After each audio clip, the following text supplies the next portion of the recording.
ദൈവത്തിന് മഹത്വം ഉണ്ടായിരിക്കട്ടെ. പരിശുദ്ധ അമ്മ വഴി ഒത്തിരിയേറെ ദൈവികാനുഗ്രഹങ്ങൾ നിങ്ങളുടെ എല്ലാം ജീവിതങ്ങളിലേക്ക് ഈ അമ്മ വീട്ടിലെ ശുശ്രൂഷകൾ വഴി ലഭിക്കട്ടെ എന്ന ഹൃദയം തുറന്ന് പ്രാർത്ഥിക്കുന്നു. ദൈവാനുഗ്രഹങ്ങൾ നമുക്ക് പ്രാപിക്കാം. ഒത്തിരി സന്തോഷത്തോടും സ്നേഹത്തോടും കൂടെ ഈ ആത്മീയ ശുശ്രൂഷയിലേക്ക് എല്ലാവരെയും സ്വാഗതം ചെയ്യുന്നു. Praise the Lord. ഹല്ലേലൂയ. ഈശോയിൽ സ്നേഹമുള്ള സഹോദരങ്ങളെ, ഈ കഴിഞ്ഞ ആഴ്ചയിൽ ഈ അമ്മ വീട്ടിൽ നടന്ന ധ്യാനത്തിൽ പങ്കെടുക്കാൻ വന്നൊരു ചെറുപ്പക്കാരൻ, അവർ 2 ദിവസം കഴിഞ്ഞപ്പോൾ എൻ്റെ അടുത്ത് വന്ന് പറഞ്ഞു, അച്ഛാ, എനിക്കൊന്നും പറ്റുന്നില്ല, എനിക്ക് പ്രാർത്ഥിക്കാനും പറ്റുന്നില്ല, സ്തുതിക്കാനും പറ്റുന്നില്ല, എങ്ങനെയാലും ഒന്ന് പോകണമെന്ന് എനിക്ക് ആഗ്രഹമുള്ള അച്ഛാ. സ്നേഹമുള്ളവരെ, ഞാൻ ഈ ചെറുപ്പക്കാരനോട്, നീ അവിടെ ഒന്ന് ഇരിക്കുക. ഞാൻ അവനോട് ഏതാനും സമയം ഒന്ന് സംസാരിച്ചു. എന്നിട്ട് ഞാൻ അവനോട് പറഞ്ഞെടാ, നീ ഒരു കാര്യം ചെയ്യും, ഞാൻ നിന്നെ വേറൊരു കൗൺസിലിങ്ങിനൊക്കെ വിടാം. സ്നേഹമുള്ളവരെ, അങ്ങനെ അവനോട് ആ കാര്യങ്ങൾ പറഞ്ഞ് ഞാൻ ഇവിടെയുള്ള നമ്മുടെ ജോസഫ് അച്ഛൻ്റെ അടുത്ത് വിട്ടു. ജോസഫ് അച്ഛനോട് ഞാൻ പറഞ്ഞു, അച്ഛൻ ഇവനെ കൊണ്ടുവന്ന് ഒന്ന് പ്രാർത്ഥിക്കുക, ഒരു ഡെലിവറൻസ് ഒക്കെ ചെയ്തൊന്ന് പ്രാർത്ഥിക്കുക. സ്നേഹമുള്ളവരെ, അച്ഛൻ പോയി അവനോട് സംസാരിച്ചു. കുമ്പസാരമൊക്കെ കഴിഞ്ഞതാണ് ആ സഹോദരൻ്റെ. പക്ഷേ അവനോട് ചില കാര്യങ്ങളൊക്കെ സംസാരിച്ചു. ആ ഒരു ചെറുപ്പക്കാരൻ അവൻ്റെ ജീവിതത്തിൽ ചില പ്രത്യേകമായ തിന്മകൾക്ക് അവൻ്റെ സാഹചര്യങ്ങൾ കണ്ട് അടിമപ്പെട്ടു പോയിട്ടുണ്ട്. പലതരത്തിലുള്ള ലഹരി വസ്തുക്കളുടെ അടിമത്തങ്ങൾ ഉണ്ടായിട്ടുണ്ട്. ചില ജഡത്തിൻ്റെ വീഴ്ചകൾ, ചില അശുദ്ധിയുടെ മേഖലയിൽ വീഴ്ച സംഭവിച്ചിട്ടുണ്ട്.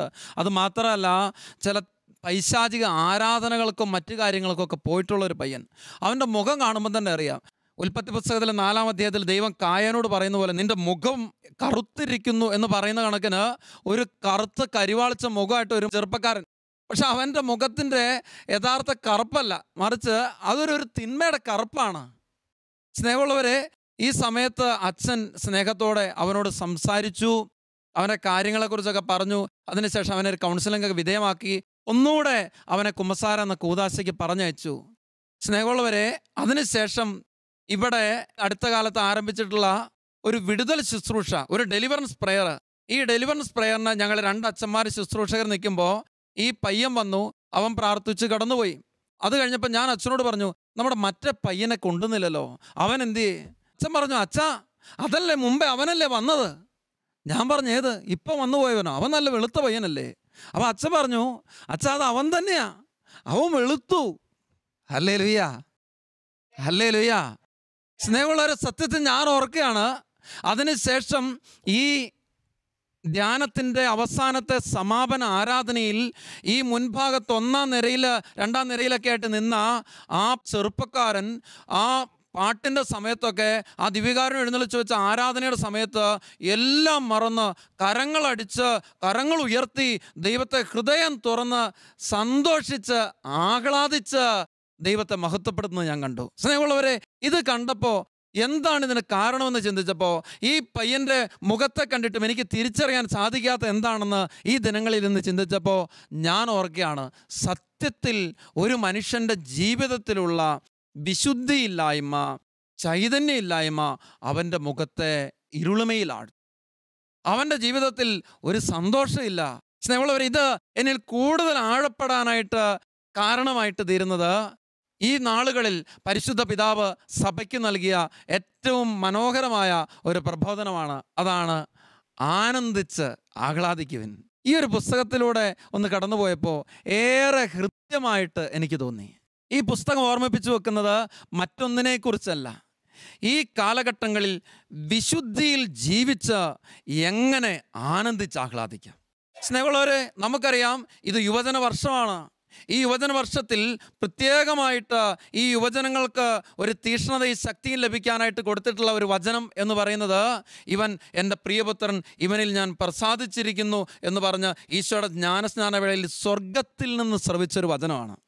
ഇത് ഓരോ യുവാക്കളുടെയും യുവതയുടെയും ഉള്ളിലേക്ക് ഒരു ബോധ്യമായിട്ട് നിറയണം. എന്താ? എനിക്ക് സ്വർഗത്തിൻ്റെ ഒരു സാക്ഷ്യം എന്നെക്കുറിച്ച് വേണം. ഞാൻ ദൈവത്തിൻ്റെ മകനാണ്, ദൈവത്തിൻ്റെ മകളാണ്. പ്രിയപ്പെട്ടവരെ, ഈ ബോധ്യം നമ്മുടെ ഉള്ളിലേക്ക് നിറയുന്നത് മറ്റൊരു വഴിക്കുമല്ല, മറിച്ച് വിശുദ്ധിയും ചൈതന്യവും നിറഞ്ഞ ഒരു ജീവിതം വഴിയാണ്. ഞാൻ കണ്ടുമുട്ടിയിട്ടുണ്ട് എത്രയോ യുവതി യുവാക്കളെ അവർ വിശുദ്ധിയുള്ള ജീവിതം വഴി, ചൈതന്യമുള്ള ജീവിതം വഴി ഏത് തരത്തിലും അനേകരെ നന്മയിലേക്കും വിശുദ്ധിയിലേക്കും നയിക്കാനായിട്ട് ആഗ്രഹിക്കുന്നവരാണ്. സ്നേഹമുള്ളവരെ, നമ്മുടെയൊക്കെ ജീവിതങ്ങളിൽ വിശുദ്ധിയുടെ സാഹചര്യങ്ങളായിരിക്കണമെന്ന് പോലും ഇല്ല. ആ സാഹചര്യങ്ങൾ ഉളവാക്കുന്നത് നമ്മുടെ പ്രവർത്തികളിലൂടെയാണ്, നമ്മുടെ ജീവിത സാഹചര്യങ്ങളിലൂടെയാണ്. എനിക്കും നിങ്ങൾക്കും മുമ്പിൽ ഇന്ന് വിശുദ്ധിയിലേക്ക് വളരാനുള്ള വലിയ ഒരു വെല്ലുവിളിയുണ്ട്. കാരണം ഈ കാലഘട്ടങ്ങളിൽ നമ്മുടെ വിശുദ്ധി നഷ്ടപ്പെടുത്തുന്ന ഒരു സമൂഹത്തിലും സാഹചര്യത്തിലുമാണ് ഞാനും നിങ്ങൾ ജീവിച്ചുകൊണ്ടിരിക്കുക. സോഷ്യൽ മീഡിയാസിൻ്റെ അതിപ്രസരം, ഈ കാലഘട്ടങ്ങളിലെ ശാസ്ത്ര സാങ്കേതിക വിദ്യകളുടെ അതിപ്രസരം, പ്രിയപ്പെട്ടവരെ, അതിൻ്റെ വളർച്ച ഒരുപക്ഷെ എൻ്റെ ജീവിതത്തിൽ അത് നന്മയ്ക്കായിട്ട് പരിണമിപ്പിക്കാം, മറ്റൊരു തരത്തിൽ അത് ഒരുപാട് തിന്മയായിട്ട് മാറാം. അതുകൊണ്ട് ഒരുപാട് പേര് പലതരത്തിലുള്ള തിന്മകൾക്കും അശുദ്ധിക്കും മ്ലേച്ഛതകൾക്കും അടിമപ്പെട്ട് വിശുദ്ധി നഷ്ടപ്പെടുത്തി കളയുന്നതിൻ്റെ ഫലമായിട്ട് ജീവിതത്തിൽ ഒരു സന്തോഷമില്ല. ചില നൈമിഷിക സുഖങ്ങളിൽപ്പെട്ട് അതിൻ്റെ സന്തോഷം അനുഭവിച്ചറിയാനുള്ള പരിശ്രമങ്ങൾ മാത്രം നടത്തുമ്പോൾ ജീവിതം ഒരു പ്രത്യേക അധപ്പതനത്തിലേക്ക് പോവുക. ഒരു സന്തോഷമില്ല. പലരുടെയും മുഖം കറുത്തിരിക്കുക. സ്നേഹമുള്ളവരെ, അത് മുഖം കറുത്തിരിക്കുന്നത് നിറം കൊണ്ടല്ല, മറിച്ച് എന്താണ്? ജീവിത വിശുദ്ധിയില്ല. ഈ ജീവിത വിശുദ്ധി എൻ്റെ ജീവിതങ്ങൾക്ക് കൈവരിക, ഒരു പ്രകാശമുള്ള മുഖവും ഒരു പ്രകാശമുള്ള ജീവിതവും എനിക്കുണ്ടാവുക ഞാൻ വിശുദ്ധിയോടെ ജീവിക്കുമ്പോഴാണ്. ഇതാണ് പരിശുദ്ധ പിതാവ് ഈ കാലഘട്ടങ്ങളിൽ സ്നേഹത്തോടെ ഓർമ്മപ്പെടുത്തുന്നത്. ഈ ആനന്ദിച്ച് ആഹ്ലാദിക്കുവെന്ന അപ്പസ്തോലിക ആഹ്വാനത്തിൻ്റെ 9-ാം നമ്പറിൽ പരിശുദ്ധ പിതാവ് ഇപ്രകാരം പറഞ്ഞു വയ്ക്കുകയാണ്: വിശുദ്ധിയാണ് തിരുസഭയുടെ ഏറ്റവും ആകർഷകമായ മുഖം. കണ്ടോ? വിശുദ്ധിയാണ് തിരുസഭയുടെ ഏറ്റവും ആകർഷകമായ മുഖം. സ്നേഹമുള്ളവരെ, ഈ കാലഘട്ടങ്ങളിൽ ഈ വിശുദ്ധിയുടെ മുഖം അനേകർക്ക് കാണിച്ചു കൊടുക്കാൻ നമുക്കൊരു വിളിയുണ്ട് എന്ന് സത്യമായും നമ്മൾ അനുസ്മരിക്കേണ്ടതുണ്ട്. ഇത് പറയുമ്പോൾ ഞാൻ ഓർക്കുന്നുണ്ട് ദാനിയേലിൻ്റെ പുസ്തകത്തിൻ്റെ 13-ാം അധ്യായം 44-ാമത്തെ വചനം. സ്നേഹമുള്ളവർ, നമ്മൾ ഓർക്കുന്നുണ്ട് സൂസന്ന എന്ന് പറയുന്നതായ പെൺകുട്ടി, അവളെക്കുറിച്ച് 13-ാം അധ്യായം 2-ാം വചനത്തിൽ പറഞ്ഞു വെക്കുന്നുണ്ട്. അവളുടെ മാതാപിതാക്കൾ നീതിനിഷ്ഠരായിരുന്നു. മോശയുടെ നിയമമനുസരിച്ച് എല്ലാ കാര്യങ്ങളും അവർ അവളെ പഠിപ്പിച്ചിരുന്നു. അതിൻ്റെ ഫലമെന്നാ? അവൾ കൊലക്കളത്തിലേക്ക് നയിക്കപ്പെടുമ്പോൾ ഈ സൂസന്ന, യഹോവേ, ജീവിക്കുന്ന ദൈവമേ, എന്നെ രക്ഷിക്കണമേ എന്ന് വിളിച്ചപേക്ഷിച്ച് പ്രാർത്ഥിച്ചു. വേറൊന്നും അല്ല സൂസന്ന ചെയ്തത്, മറിച്ച് അവളിലുണ്ടായിരുന്ന ദൈവവിശ്വാസം, അവളിലുണ്ടായിരുന്ന ദൈവിക തീഷ്ണതയാൽ അവൾ ദൈവത്തെ വിളിച്ചപേക്ഷിച്ച് പ്രാർത്ഥിച്ചു. പ്രിയപ്പെട്ടവരെ, 13-ാം അധ്യായം 44-ാം വചനത്തിൽ നമ്മൾ വായിക്കുന്ന സുന്ദരമായ ഒരു കാര്യമുണ്ട്. എന്താണെന്നറിയാവോ? ആ സമയത്ത് ദാനിയേൽ എന്ന് പറയുന്ന ബാലൻ്റെ പരിശുദ്ധമായ ആത്മാവിനെ ദൈവം ഉയർത്തി, ദൈവം ഉണർത്തി. എന്താ കാരണം? ആ ദാനിയേൽ എന്ന് പറയുന്ന ബാലന്റെ ആത്മാവ് പരിശുദ്ധമാണ്. ഈ സഹോദരി വധിക്കപ്പെടാൻ പാടില്ല എന്ന്, ഇവർ ചെയ്യുന്നത് തെറ്റാണെന്ന് തിരിച്ചറിഞ്ഞുകൊണ്ട് അതിനെതിരെ ശബ്ദമുയർത്താൻ ഒരു ചെറിയ ബാലന് സാധിച്ചു. സ്നേഹമുള്ളവരെ, ഈ കാലഘട്ടങ്ങളിൽ എന്തുകൊണ്ടാണ് പല തിന്മയ്ക്കെതിരെ പ്രവർത്തിക്കാൻ നമുക്ക് സാധിക്കാതെ പോവുക? എന്താണ്? വിശുദ്ധി നഷ്ടപ്പെടുന്ന സാഹചര്യത്തിൽ അതിനെതിരെ പ്രവർത്തിക്കാനും അതിനെതിരെ ചിന്തിക്കാനും സംസാരിക്കാനും നമുക്ക് സാധിക്കാതെ പോവുക. മറ്റൊന്നുകൊണ്ടുമല്ല, എൻ്റെയും നിങ്ങളെ ഓരോരുത്തരുടെയും വിശുദ്ധിയും ചൈതന്യവും നഷ്ടപ്പെട്ടു പോകുന്നു. ഈ തിരിച്ചറിവ് കൊണ്ടാണ് തീർച്ചയായിട്ടും ഈ യുവജന വർഷത്തിൽ പരിശുദ്ധ പിതാവ് യുവാക്കളോടുകൂടെ ഓർമ്മിപ്പിച്ചുകൊണ്ട് നമ്മളോട് ഓരോരുത്തരോടും ലോകം മുഴുവനോടും ആഹ്വാനം ചെയ്തുകൊണ്ട് പറയുകയാണ്: നിങ്ങൾ ആനന്ദിച്ച് ആഹ്ലാദിക്കുവിൻ. സ്നേഹമുള്ളവരെ, ഈ ആഹ്ലാദം നമ്മൾ കണ്ടെത്തേണ്ടത് മറ്റെവിടെയുമല്ല, നമ്മുടെ ഹൃദയത്തിലാണ്. അസീസിലെ ഫ്രാൻസിസ് ലിയോയോട് ഓർമ്മിപ്പിക്കുന്നുണ്ട്: ലിയോ, പുറമേ നിന്ന് ഉള്ളിലേക്ക് കടന്നു വന്ന് നിൻ്റെ ഉള്ളിലെ സംഗീതത്തെയും നൃത്തത്തെയും അവസാനിപ്പിക്കാൻ നീ ഒന്നിനെ അനുവദിക്കരുത്. സ്നേഹമുള്ളവരെ, നമ്മുടെ ഓരോരുത്തരുടെയും ഉള്ളിൽ, എൻ്റെയും നിങ്ങളുടെ ഉള്ളിൽ ഒരു സംഗീതമുണ്ട്, എൻ്റെയും നിങ്ങളുടെ ഉള്ളിൽ ഒരു നൃത്തമുണ്ട്. അതാണ് ഞാൻ പറഞ്ഞു വെച്ചത്. ആ ചെറുപ്പക്കാരൻ ആ പാപത്തെ വിട്ടുപേക്ഷിച്ചപ്പോൾ, അവൻ പരിപൂർണമായിട്ട് തിന്മയിൽ നിന്ന് മോചനം പ്രാപിച്ചപ്പോൾ അവൻ ആനന്ദിച്ച് ആഹ്ലാദിക്കുകയാണ്. യഥാർത്ഥത്തിൽ കരങ്ങൾ ഉയർത്തി, കരങ്ങൾ അടിച്ച് ദൈവത്തെ സന്തോഷിച്ച് ആനന്ദിക്കുന്ന ഒരു ചെറുപ്പക്കാരനെ കണ്ടപ്പോൾ സ്നേഹമുള്ളവർ, മറ്റൊന്നുമല്ല, അവൻ്റെ പാപ ജീവിതത്തെ ഉപേക്ഷിച്ച് വിശുദ്ധിയിൽ ജീവിക്കാനുള്ള തീരുമാനം എടുത്തപ്പോൾ മുതൽ അവൻ്റെ മുഖത്തൊരു പ്രകാശമായി. അവൻ സർവ്വവും മറന്ന് ദൈവത്തെ ആനന്ദിക്കുകയാണ്. ദാവീദിനെ പോലെ എല്ലാം മറന്ന് ദൈവത്തെ ആരാധിക്കുന്ന ഒരു ചെറുപ്പക്കാരനെ കാണുകയാണ്. ഈ നാളുകളിൽ നമുക്കൊക്കെ ദൈവത്തെ ഹൃദയം തുറന്ന് എല്ലാം മറന്ന് ഒന്ന് ആനന്ദിച്ച് ആഹ്ലാദിക്കാൻ സാധിക്കാത്ത എന്തുകൊണ്ടാണ്? മറ്റൊന്നുകൊണ്ടല്ല, വിശുദ്ധി നഷ്ടപ്പെട്ടു പോകുന്ന ഒരുപാട് സാഹചര്യങ്ങൾ ഉണ്ടാകുന്നു. പരിശുദ്ധ പിതാവ് ഈ അപ്പസ്തോലിക ആഹ്വാനത്തിൽ ഓർമ്മപ്പെടുത്തുന്നത് പോലെ ജ്ഞാനവാദം, വിജ്ഞാനത്തിലൂടെ മാത്രം ദൈവത്തെ പ്രസാദിപ്പിക്കാം, അതിന് വിശുദ്ധിയൊന്നും ആവശ്യമില്ല. മറ്റൊന്ന് പെലാജിയനിസം. അതെന്താണ്? രക്ഷയും വിശുദ്ധിയും സ്വന്തം പ്രയത്നത്തിലൂടെ നേടാം. മറ്റാരുടെയും സഹായം ആവശ്യമില്ല, ദൈവത്തെ വേണ്ട. എനിക്ക് വിശുദ്ധിയും രക്ഷയും എനിക്ക് സ്വന്തം പ്രയത്നത്തിലൂടെ നേടിയെടുക്കാം. സ്നേഹമുള്ളവരെ, ഈ തെറ്റായ ചിന്താഗതികൾക്കെതിരെയാണ് പരിശുദ്ധ പിതാവ് ഈ നാളുകളിൽ ശക്തമായ ആഹ്വാനം നടത്തുക. വിശുദ്ധി നേടിയെടുക്കാൻ എനിക്ക് ദൈവത്തെ ആവശ്യമുണ്ട്. ശാസ്ത്ര സാങ്കേതിക വിദ്യകൾ മാത്രം പഠിച്ച് കടന്നു പോകുന്ന ഈ കാലഘട്ടങ്ങളിലെ അനേക മക്കൾക്ക് ഈ തിരിച്ചറിവ് ജീവിതത്തിൽ നഷ്ടപ്പെട്ടു പോകുന്ന അവർ ഹൃദയം തുറന്ന് ചിലപ്പോൾ പറയുകയാണ്, അച്ഛാ ഞങ്ങൾക്ക് ഇത് രണ്ടും കൂടെ ഒന്ന് ഒരുമിച്ച് കൊണ്ടുപോകാൻ പറ്റുന്നില്ല. ഞങ്ങൾ പഠിച്ചിട്ടുള്ള ഈ ശാസ്ത്രത്തിൻ്റെ പല കാര്യങ്ങളും ഈ ദൈവികമായിട്ട് ചേർന്നൊന്ന് പോകാൻ ഞങ്ങൾക്ക് പറ്റുന്നില്ലാത്തതുകൊണ്ട് ഈ വിശ്വാസത്തിലേക്ക് ഒന്ന് കടന്നു വരാനും ഒന്ന് ആഴപ്പെടാനും ഞങ്ങൾക്ക് ആഗ്രഹമുള്ളപ്പോഴും സാധിക്കാതെ വരുന്നുണ്ട്. സ്നേഹമുള്ളവരെ, അവരുടെ നൊമ്പരവാസത്തിൽ പങ്കുവയ്ക്കുന്നത്. നമ്മുടെയൊക്കെ ജീവിതങ്ങളിൽ ഈ ഒരു പ്രതിസന്ധി ചിലപ്പോൾ ഉണ്ടാകാം. മറ്റൊന്നുകൊണ്ടുമല്ല, നമ്മുടെ ജീവിതത്തിൻ്റെ ചില പഠനങ്ങൾ, നമ്മുടെ ജീവിതത്തിൻ്റെ ചില സാഹചര്യങ്ങൾ സ്നേഹമുള്ളവരെ ഈ വിശുദ്ധിയുടെ അവസ്ഥയിൽ നിന്ന് നമ്മളെ പിന്തിരിപ്പിക്കുന്നതാണ്. അതുകൊണ്ട് ഈ വിശുദ്ധിയുടെ നൈർമല്യതയിലേക്ക് നമ്മൾ കടന്നു വരണം. സ്നേഹമുള്ളവരെ, വിശുദ്ധിക്ക് ദൈവം അനിവാര്യമാണ്. മത്തായിയുടെ സുവിശേഷത്തിൻ്റെ 5-ാം അധ്യായം 8-ാം വചനത്തിൽ നമ്മൾ വായിക്കുന്നുണ്ട്, ഈശോ അരുളി ചെയ്തു, അഷ്ടസൗഭാഗ്യങ്ങളിൽ ഹൃദയശുദ്ധിയുള്ളവർ ഭാഗ്യവാന്മാർ, അവർ ദൈവത്തെ കാണും. സ്നേഹമുള്ളവരെ, ദൈവത്തെ എൻ്റെ ജീവിതത്തിൽ കണ്ടെത്തണമെങ്കിൽ, യഥാർത്ഥത്തിൽ കണ്ടെത്തണമെങ്കിൽ എനിക്ക് എൻ്റെ ജീവിതത്തിൽ ഒരു വിശുദ്ധിയുടെ ചൈതന്യം ആവശ്യമുണ്ട്. വീണ്ടും ഹെബ്രായർ ലേഖനത്തിൻ്റെ 12-ാം അധ്യായം 14-ാം വചനത്തിൽ നമ്മൾ വായിക്കുന്നുണ്ട്, എല്ലാവരോടും സമാധാനത്തിൽ വർത്തിച്ച് വിശുദ്ധിക്ക് വേണ്ടി പരിശ്രമിക്കുവാൻ. എന്നിട്ട് പറയുകയാണ്, വിശുദ്ധി കൂടാതെ ആർക്കും ദൈവത്തെ പ്രസാദിപ്പിക്കുക സാധ്യമല്ല. സ്നേഹമുള്ളവരെ, അതുകൊണ്ട് ദൈവത്തെ എനിക്ക് കാണാൻ പറ്റുക, ദൈവത്തെ എനിക്ക് പ്രസാദിപ്പിക്കാൻ സാധിക്കുക ജീവിതത്തിൻ്റെ വിശുദ്ധി വഴിയാണ്. വെറുതെ ഞാൻ നടത്തുന്ന ചില വിലയില്ലാത്തതായ ചില ആചരണങ്ങൾ വഴിയല്ല, മറിച്ച് എൻ്റെ ജീവിതത്തിൽ എനിക്ക് ദൈവത്തെ പ്രസാദിക്കണമെങ്കിൽ സ്നേഹമുള്ളവരെ ഒരു വിശുദ്ധിയുടെ ജീവിതം വേണം. വിശുദ്ധിക്ക് വേണ്ടി അത്രമേൽ പരിശ്രമിച്ച സ്നേഹമുള്ളവരെ ഞാൻ നേടിയെടുക്കുന്ന ഒരു പരിശുദ്ധിയുണ്ട്, ഒരു ചൈതന്യമുണ്ട്. അതുവഴിയാണ് എനിക്ക് ദൈവത്തെ പ്രസാദിപ്പിക്കുക സാധ്യമാവുക. പത്രോസ്ലീഹയുടെ 1-ാം ലേഖനത്തിൻ്റെ 1-ാം അധ്യായം 15-ാം വചനത്തിൽ പത്രോസ്ലീഹ ഓർമ്മിപ്പിച്ചു വെച്ചു, നിങ്ങളെ വിളിച്ചവൻ പരിശുദ്ധനായിരിക്കുന്നത് പോലെ നിങ്ങളും പരിശുദ്ധരായിരിക്കുവൻ. സ്നേഹമുള്ളവരെ, ഈ പരിശുദ്ധിയിലേക്കൊരു വിളി നമുക്കുണ്ട്. അതുകൊണ്ട് ദൈവം പരിശുദ്ധനായിരിക്കുന്നത് പോലെ ഞാനും നിങ്ങളെല്ലാവരും പരിശുദ്ധരാകണം. അങ്ങനെ അത് ദൈവം എൻ്റെ ഉള്ളിൽ നിറയുമ്പോഴാണ്. പുറപ്പാട് പുസ്തകത്തിൻ്റെ 3-ാം അധ്യായത്തിൽ ദൈവം മോശയെ വിളിക്കുന്ന സുന്ദരമായ ഒരു സന്ദർഭമുണ്ട്. ദൈവം മോശയ്ക്ക് പ്രത്യക്ഷപ്പെടുന്നത് ഒരു മുൾപ്പടർപ്പിൻ്റെ ഉള്ളിലാണ്. മോശ കാണുന്ന കാഴ്ച ഇതേ ഉള്ളൂ, മുൾപ്പടർപ്പ് ഇങ്ങനെ കത്തിക്കൊണ്ടിരിക്കുക. പക്ഷെ അത്ഭുതം എന്നാണെന്നറിയാവോ, അത് ചാമ്പലാകുന്നില്ല. നമ്മളൊക്കെ കണ്ടുമുട്ടുമ്പോഴൊക്കെ മുൾപ്പടർപ്പാണ് എന്തും ആകട്ടെ കത്തുന്നതൊക്കെ ചാമ്പലാകുന്നുണ്ട്, പക്ഷെ ഇവിടെ ചാമ്പലാകുന്നില്ല. മോശ പറയുന്നത്, ഈ അത്ഭുതം ഞാനൊന്ന് അടുത്തു ചെന്ന് കാണട്ടെ എന്ന്. സ്നേഹമുള്ളവരെ, എന്നിട്ട് ദൈവം മോശയോട് പറയുന്ന ഒരു കാര്യമുണ്ട്, നിന്റെ ചെരുപ്പുകൾ അഴിച്ചു മാറ്റി, നീ നിൽക്കുന്ന സ്ഥലം പരിശുദ്ധം. ഒന്ന് ചിന്തിച്ചു നോക്കിയേ, ഈ ഹോറബിന് എന്നാ ശുദ്ധിയാവുള്ളേ. മോശ അവിടെ എന്നാ ചെയ്തോണ്ടിരുന്നേ? മോശ ചെയ്തോണ്ടിരുന്നത് ആടുമാടുകളെ മേയ്ക്കുക. ഈ ആടിനും പശുവിനൊക്കെ വല്ല ബോധമുണ്ടോ എന്ന് പറഞ്ഞാൽ ഞാൻ പറയാണ്, സത്യത്തിൽ ഈ മൃഗങ്ങളുടെ മലമൂത്ര വിസർജനം കൊണ്ടൊക്കെ വിശുദ്ധിയില്ലാത്ത ദുർഗന്ധം പടർത്തുന്ന ഒരു സ്ഥലം. ഇതല്ലേ ഹോറബിനെ കുറിച്ച് നമ്മൾ ചിന്തിക്കേണ്ടതുള്ളത്. സ്നേഹമുള്ളവരെ, എന്നിട്ട് ദൈവം പറയുന്ന എന്നാ, നീ നിൽക്കുന്ന സ്ഥലം പരിശുദ്ധമാണ്. ഇവിടെ ഇതെങ്ങനെ യോജിക്കുന്നേ? ഇതാണ് നമ്മൾ തിരിച്ചറിയേണ്ടത്.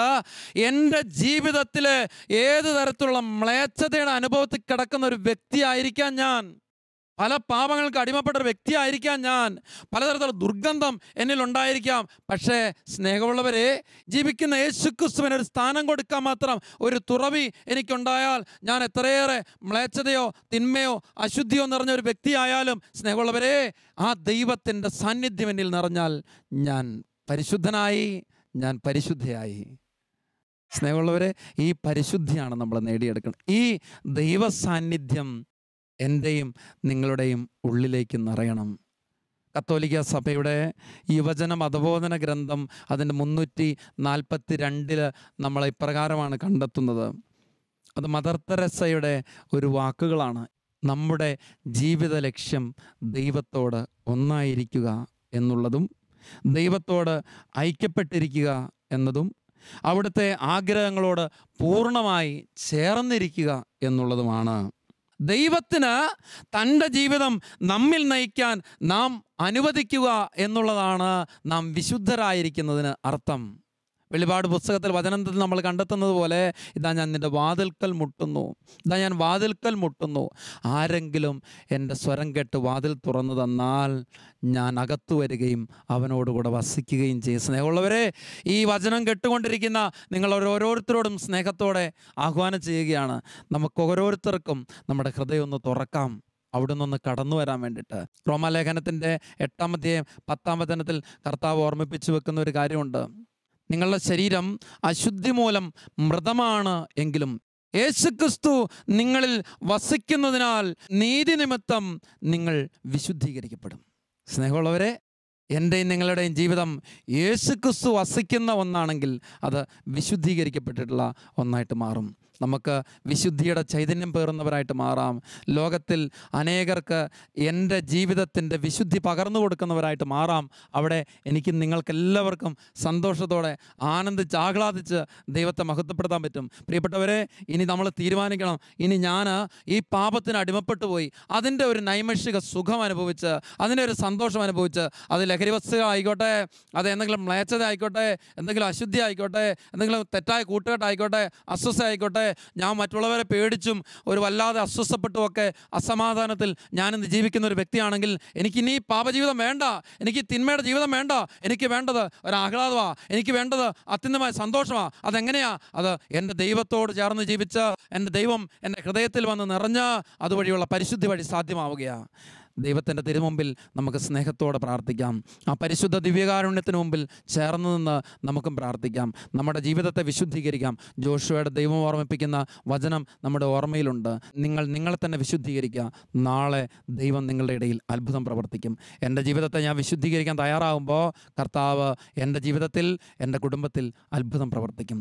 ഈ ബോധ്യത്തോടെ നമുക്ക് പ്രാർത്ഥിക്കാം. പരമപരിശുദ്ധമായ ദിവ്യകാരുണ്യത്തോട് ചേർന്ന് നിൽക്കാം. ദൈവം അനുഗ്രഹിക്കട്ടെ.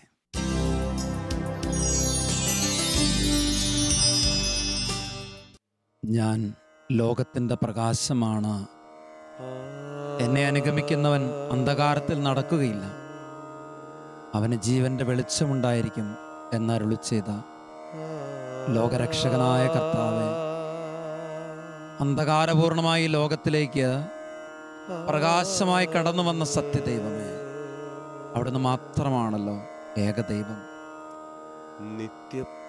ഈ ശാന്തമായ നിമിഷങ്ങളിൽ അങ്ങയുടെ സന്നിധിയിലേക്ക് എന്നെയും എൻ്റെ കുടുംബത്തെയും പരിപൂർണമായി സമർപ്പിക്കുന്നു. എൻ്റെ ജീവിതത്തിൻ്റെ എല്ലാ തലങ്ങളെയും ഞാൻ സ്നേഹത്തോടെ സമർപ്പിക്കുന്നു. ഈശോ, അവിടുന്ന് വചനത്തിലൂടെ ഓർമ്മിപ്പിച്ചല്ലോ, നിങ്ങൾ ഭൂമിയുടെ ഉപ്പാണ്, നിങ്ങൾ ലോകത്തിൻ്റെ പ്രകാശമാണ്. മനുഷ്യർ നിങ്ങളുടെ സത്പ്രവൃത്തികൾ കണ്ട് സ്വർഗസ്നായ പിതാവിനെ മഹത്വപ്പെടുത്തേണ്ടതിന് നിങ്ങളുടെ വെളിച്ചം അവരുടെ മുമ്പിൽ പ്രകാശിക്കട്ടെ. ഈശോയെ, ലോകത്തിന്റെ പ്രകാശമായ അങ്ങയെ എൻ്റെ ഹൃദയത്തിലേക്ക് സ്വീകരിച്ച് ആ പ്രകാശം എൻ്റെ ഹൃദയത്തിൽ ഏറ്റുവാങ്ങി ആ പ്രകാശത്താൽ ഞാനായിരിക്കുന്ന കുടുംബത്തെ, ഞാൻ ഇടപെടുന്ന എൻ്റെ ജീവിത മേഖലകളെ, എൻ്റെ പ്രവർത്തന രംഗങ്ങളെ പ്രകാശിതമാക്കാനായിട്ടുള്ള എൻ്റെ വിളിയെ ഞാൻ തിരിച്ചറിയുന്നു. ഈശോ, ഈ നല്ല നിമിഷങ്ങളിൽ ഏറെ സ്നേഹത്തോടെ എൻ്റെ എല്ലാ അവസ്ഥകളെയും സമർപ്പിക്കുകയാണ് കർത്താവേ.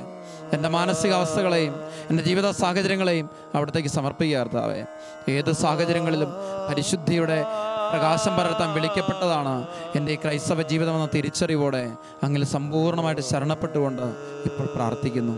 ഈശോയെ, അങ്ങയുടെ ദിവ്യ സ്നേഹം, അങ്ങയുടെ ദിവ്യ കാരുണ്യം, അങ്ങയുടെ ദിവ്യ ചൈതന്യം എൻ്റെ ഹൃദയത്തിലേക്ക് അവിടെ നിന്ന് നിറയ്ക്കാൻ അതിയായ ദാഹത്തോടെ എൻ്റെ ജീവിതത്തിൻ്റെ എല്ലാ സങ്കടങ്ങളോടുകൂടെ, രോഗാവസ്ഥകളോടുകൂടെ, എൻ്റെ ജീവിതത്തിൻ്റെ സന്തോഷങ്ങളോടുകൂടെ, അവിടുന്ന് എൻ്റെ കുടുംബത്തിന് നൽകുന്ന അനുഗ്രഹങ്ങളോടുകൂടെ ഇതാ എന്നെ അങ്ങയുടെ മുമ്പിൽ സമർപ്പിച്ച് പ്രാർത്ഥിക്കുന്നു.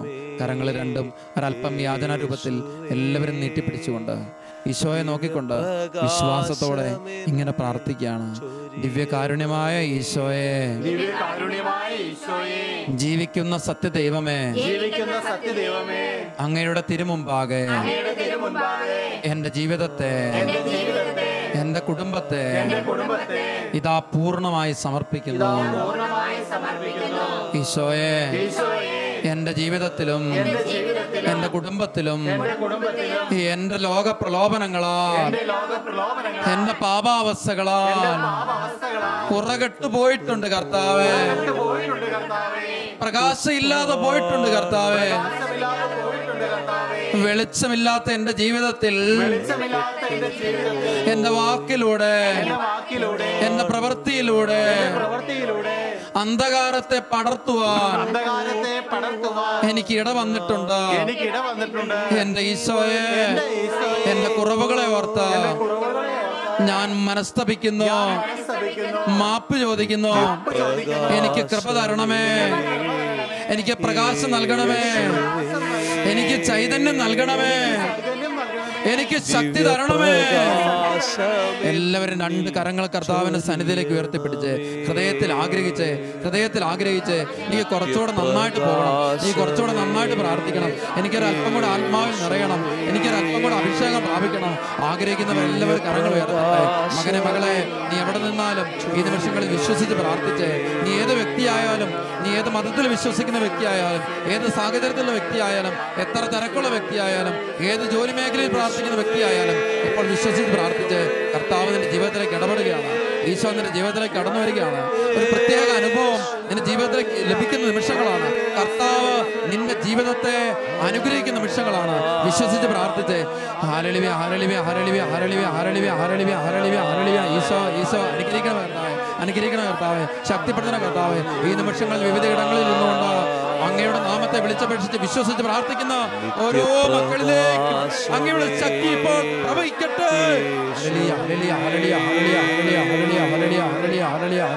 അന്ധകാരത്തിൽ കിടക്കുന്ന കുടുംബങ്ങളിലേക്ക് പ്രകാശത്തിന്റെ ചൈതന്യം നിറയട്ടെ. അസ്വസ്ഥകളിൽ കിടക്കുന്ന ഓരോ ജീവിതങ്ങളിലേക്കും, രോഗങ്ങളിൽ കിടക്കുന്ന ഓരോ മനുഷ്യരിലേക്കും ഇപ്പോൾ തന്നെ ഒരു ശക്തി നിറയട്ടെ. ആശുപത്രികളിലും ഭവനങ്ങളിലും രോഗികളായിരിക്കുന്ന ഓരോ മക്കളിലേക്കും ഇപ്പോൾ തന്നെ ഒരു പ്രത്യേക ശക്തി, ഒരു ഉണർവ് നിറയട്ടെ. രോഗങ്ങൾ യേശു നാമത്തിൽ സൗഖ്യം പ്രാപിക്കട്ടെ. ഹല്ലേലൂയ, ഹല്ലേലൂയ, ഹല്ലേലൂയ, ഹല്ലേലൂയ, ഹല്ലേലൂയ, ഹല്ലേലൂയ, ഹല്ലേലൂയ, ഹല്ലേലൂയ. ആരാധന, ആരാധന, ആരാധന, ആരാധന, ആരാധന, ആരാധന, ആരാധന, ആരാധന, ആരാധന. കണ്ണുകളും നടച്ച് ശാന്തതയിൽ ഒരു നിമിഷം പ്രാർത്ഥിച്ച് ഈശോയോട് സ്നേഹത്തോടെ ഒന്ന് പറഞ്ഞു, കർത്താവേ, ഒരു പ്രകാശത്തിന്റെ വ്യക്തിയെ മാറണമെന്ന് ആഗ്രഹിച്ചിട്ടുള്ള ആളാണ് ഞാൻ. കുറേയുള്ള ഒരു ജീവിതമായിട്ട് മാറണമെന്ന് ആഗ്രഹിച്ചിട്ടുള്ള ആളാണ് ഞാൻ. എന്നാൽ പലതരത്തിലുള്ള പ്രലോഭനങ്ങൾ എൻ്റെ ജീവിതത്തെ അലട്ടിയപ്പോൾ ഈശോ എൻ്റെ മനോഭാവങ്ങളിൽ, എൻ്റെ സംസാരങ്ങളിൽ, എൻ്റെ പ്രവർത്തികളിൽ അശുദ്ധിയും ദുഷ്ടതയും അസ്വസ്ഥതയും തിന്മയും കടന്നു വരാൻ കാരണമായി. കർത്താവേ, അങ്ങയുടെ പരിശുദ്ധിയോട് ചേർന്ന് നിൽക്കാൻ യോഗ്യതയില്ലാത്തതുപോലെ എനിക്ക് ചിലപ്പോൾ അനുഭവപ്പെടുന്നു. കർത്താവേ, അങ്ങ് എത്രയോ പരിശുദ്ധനാണ്. ദൈവമേ, അങ്ങ് എത്രയോ മഹോന്നതനാണ്. എന്നിട്ടും ഈ സമയം അങ്ങയുടെ മുമ്പിൽ പ്രാർത്ഥിക്കാൻ അവിടുന്ന് എന്നെ അനുവദിക്കുന്നത് അവിടുന്ന് എന്നെ കുറിച്ച് കരുതുന്നതുകൊണ്ടാണല്ലോ കർത്താവേ. അവിടുന്ന് എന്നെ ഏറെ സ്നേഹിക്കുന്നതുകൊണ്ടാണല്ലോ കർത്താവേ. നന്ദി പറയുന്നു ഈശോയെ. സ്നേഹത്തോടെ നിന്നെ ആരാധിക്കുന്ന കർത്താവേ. ഈശോ, ഈ നിമിഷം എൻ്റെ ജീവിതത്തിൻ്റെ എല്ലാ ഇടർച്ചകളിലേക്കും, എൻ്റെ ജീവിതത്തിൽ വന്നുപോയിട്ടുള്ള പാളിച്ചകളിലേക്കും അങ്ങയുടെ കൃപയൊന്ന് നിറഞ്ഞ എനിക്കൊരു നിലനിൽപ്പിന്റെ കൃപയ്ക്ക് വേണ്ടി പ്രാർത്ഥിക്കുന്നു. എൻ്റെ കുടുംബത്തിൽ ഒരു പ്രകാശം നിറയണം. എൻ്റെ ഇനിയുള്ള ജീവിതം മുഴുവനും കർത്താവെ, അനേകർക്ക് രുചി പകരുന്ന ഉറയുള്ള ഉറപ്പായിട്ട് മാറും. എൻ്റെ ജീവിതം ഇനി ഒരു വെളിച്ചമില്ലാത്ത വിളക്കായിട്ട് മാറേണ്ടതല്ല, മറിച്ച് പ്രകാശിച്ചു നിൽക്കുന്ന ഞാൻ എവിടെയൊക്കെ ചെന്നെത്തുന്നോ അവിടെയൊക്കെ പ്രകാശം കൊടുക്കുന്ന ഒരു ജീവിതമായിട്ട് മാറേണ്ടതാണ്. ദൈവമേ, ഈ നിമിഷം അങ്ങയുടെ തിരുമുമ്പിൽ ഞാൻ പ്രാർത്ഥിക്കുന്നതും ആഗ്രഹിക്കുന്നതാ, എനിക്കൊരല്പം കൂടെ നന്നായിട്ട് ജീവിതത്തെക്കുറിച്ച് നോക്കിക്കാണാൻ പറ്റണം. പെട്ടെന്ന് നെഗറ്റീവ് ചിന്തിച്ചു വന്ന് എൻ്റെ മനസ്സിൽ നിന്ന് ആ ചിന്തയൊന്ന് മാറണം. പെട്ടെന്ന് കുറ്റവും കുറവും കണ്ടുപോകുന്ന എൻ്റെ ജീവിതത്തിൽ നിന്ന് ആ മനോഭാവം ഒന്ന് മാറണം. കർത്താവെ, ഓരോന്നിനും കുറ്റം പറയുകയും കുറ്റം ചിന്തിക്കുകയും ചെയ്യുന്ന അവസ്ഥകളിൽ നിന്ന് എൻ്റെ മനസ്സൊന്ന് മാറണം. ദൈവമേ, എനിക്കൊരു അഭിഷേകം കിട്ടണം, എനിക്കൊരു അഭിഷേകം കിട്ടണം. പലപ്പോഴും മനസ്സിലൊരു സമാധാനമില്ല, ഒരു സന്തോഷമില്ല, ഒരു സ്വസ്ഥതയില്ല. കർത്താവെ, എൻ്റെ ഹൃദയത്തിൽ ഒരു ചൈതന്യം നിറയണം. കർത്താവെ, എൻ്റെ ഹൃദയത്തിൽ ഒരു പ്രകാശം വേണം. ദാഹത്തോടെ ഈ നിമിഷം പ്രാർത്ഥിക്കുകയാണ്. ഈശോ, അങ്ങൊന്ന് കടന്നു വരാൻ, അങ്ങനെ ഹൃദയത്തിലേക്കൊന്ന് കടന്നു വരാൻ, അങ്ങനെ ജീവിതത്തിലേക്കൊന്ന് കടന്നു വരാൻ ഏറെ കൊതിയോടെ പ്രാർത്ഥിക്കുന്നു. ഈശോയെ, ഈശോയെ, എൻ്റെ ഹൃദയത്തെ ഒന്ന് സ്പർശിക്കണമേ. കരങ്ങൾ രണ്ടും നെഞ്ചോടൊന്ന് ചേർത്ത് വയ്ക്കുകയാണ്. ഹൃദയത്തിൽ ഒത്തിരിയേറെ ആഗ്രഹത്തോടെ പ്രാർത്ഥിക്കുകയാണ്. ഈശോ, എൻ്റെ ഹൃദയത്തിൽ അവിടെ നിന്ന് വസിക്കണമേ. എൻ്റെ ഹൃദയം പ്രകാശം കൊണ്ട് നിറയ്ക്കണമേ. അതുവഴി എൻ്റെ ജീവിതത്തിൽ ഒരു സൗഖ്യം കിട്ടട്ടെ, എൻ്റെ ജീവിതത്തിൽ ഒരു ചൈതന്യം ലഭിക്കട്ടെ. എൻ്റെ നെഗറ്റീവ് ചിന്തകളും അസ്വസ്ഥകളും ഭാരങ്ങളും മനസ്സിൻ്റെ വേദനകളും നിരാശകളും ഒക്കെ ഒന്ന് മാറട്ടെ. ഹൃദയം ഒന്ന് പ്രകാശം കൊണ്ട് നിറയട്ടെ. ഈശോയെ, ദാഹിച്ച് ദാഹിച്ച് പ്രാർത്ഥിക്കുന്നു. എനിക്കിനി കൃപയുടെ ജീവിതമായിട്ട് മാറണം. ഞാൻ ചിലപ്പോൾ എൻ്റെ ജീവിതത്തിലും കുടുംബത്തിലെ സാഹചര്യങ്ങളും ഒക്കെ മറ്റുള്ളവർക്ക് പ്രലോഭനം കൊടുത്തിട്ടുണ്ട്, ചിലരെ പാപത്തിലേക്ക് നയിച്ചിട്ടുണ്ട്. ഈശോ, ഈശോ, ഓരോന്നിനും മാപ്പ് ചോദിക്കുക. കർത്താവെ, അവിടുന്ന് ജീവിതത്തെ ഒന്ന് സ്പർശിച്ച് അവയിൽ നിന്നൊക്കെ ഒരു മോചനം നൽകി എന്നെ അനുഗ്രഹിക്കണമേ. അങ്ങയുടെ കരുണയ്ക്ക് വേണ്ടി സ്നേഹത്തോടെ അപേക്ഷിച്ച് പ്രാർത്ഥിക്കുന്ന ഈ മകൻ്റെ മേലെ, ഈ മകളുടെ മേലെ ഈശോ കൃപ വർഷിക്കണമേ, കൃപ വർഷിക്കണമേ. ജീവിതം മുഴുവനും കർത്താവിന് കൊടുക്കുകയാണ്. മകനെ, മകളെ, നീ നിമിഷം തമ്പുരാന്റെ സാന്നിധ്യത്തിന് മുമ്പിലായിരിക്കുമ്പോൾ ഓർത്തെ ഒത്തിരി പാളിച്ച ഉണ്ടായിട്ടുണ്ട്, ഒത്തിരി കുറവുണ്ടായിട്ടുണ്ട്, ഒത്തിരി വീഴ്ച ഉണ്ടായിട്ടുണ്ട്. ഇനി അതിനെക്കുറിച്ച് കരയണ്ട, നീ അതിനെക്കുറിച്ച് ഭാരപ്പെടണ്ട. കർത്താവിനൊന്ന് കൊടുത്തേ, കർത്താവിനൊന്ന് കൊടുത്തേ. ഈശോ കടന്നു വരുമ്പോൾ എൻ്റെ ജീവിതം പരിശുദ്ധിയുള്ളതായിട്ട് മാറും, പ്രകാശമായിട്ട് മാറും. അന്ധകാരത്തിൽ കടന്നിരുന്ന ജനം കണ്ട വലിയ പ്രകാശമാണ് യേശുക്രിസ്തു. അന്ധകാരത്തിൽ കടന്ന ജനങ്ങളുടെ ഹൃദയത്തിലേക്ക്, ജീവിതത്തിലേക്ക് കടന്നു വന്ന, അവരുടെ ഇടയിലേക്ക് കടന്നു വന്ന പ്രകാശമാണ് യേശുക്രിസ്തു. ആ പ്രകാശം നിന്റെ ഉള്ളിലേക്ക് നിറയുന്ന നിമിഷങ്ങളാണിത്. കർത്താവിന്റെ ആശീർവാദം സ്വീകരിക്കുമ്പോൾ ഒരു അത്ഭുത ശക്തി നിന്നിലേക്ക് നിറയുകയാണ്, ഒരു അത്ഭുത പ്രകാശം നിന്റെ ജീവിതത്തിലേക്ക് നിറയുകയാണ്, ഒരു പ്രത്യേക സൗഖ്യം ഇപ്പോൾ നിറയുകയാണ്. ഈ നിമിഷം തന്നെ രോഗികൾ സൗഖ്യം പ്രാപിക്കുന്ന നിമിഷങ്ങളാണ്. വിശ്വസിച്ച് പ്രാർത്ഥിച്ചോ, വിശ്വസിച്ച് പ്രാർത്ഥിച്ചോ, നീ തൊട്ട് പ്രാർത്ഥിച്ചോ, കർത്താവ് നിന്നെ സുഖപ്പെടുത്തും. നിനക്കൊരു സാക്ഷ്യം പറയാൻ പറ്റും. ആ വിശ്വാസത്തോടെ പ്രാർത്ഥിച്ചോ. അടുത്തുനിന്ന് കർത്താവിനെ തൊട്ടേ, കർത്താവിന്റെ ശക്തി ഒഴുകട്ടെ. ആശീർവദിക്കുന്ന നിമിഷങ്ങളില് മകനെ, മകളെ, നീ ശിരസ് നമിച്ച് കർത്താവിനെ ചേർന്ന് നിന്ന് ഈ ആശീർവാദം സ്വീകരിച്ച് കൃപ ഒഴുകട്ടെ, അഭിഷേകം ഒഴുകട്ടെ. സ്നേഹത്തോടെ പ്രാർത്ഥിച്ച് കരങ്ങൾ രണ്ടും കർത്താവിന്റെ സന്നിധിയിലേക്ക് ഉയർത്തി ജീവിതത്തിന്റെ ബലഹീനതകളും പോരായ്മകളും കുറവും കഴിവുകളും രോഗവും എല്ലാം കർത്താവിന് കൊടുത്തേ. ഇതാ ശക്തി ഒഴുകുന്നു, ഇതാ അഭിഷേകം ഒഴുകുന്നു, ഇതാ സൗഖ്യം ഒഴുകുന്നു. വിശ്വസിച്ച് കരങ്ങൾ ഉയർത്തി സ്തുതിക്കട്ടെ. ദിവ്യപ്രകാശമെന്നിൽ ചൊരിയണമേ, നിത്യപ്രകാശമേ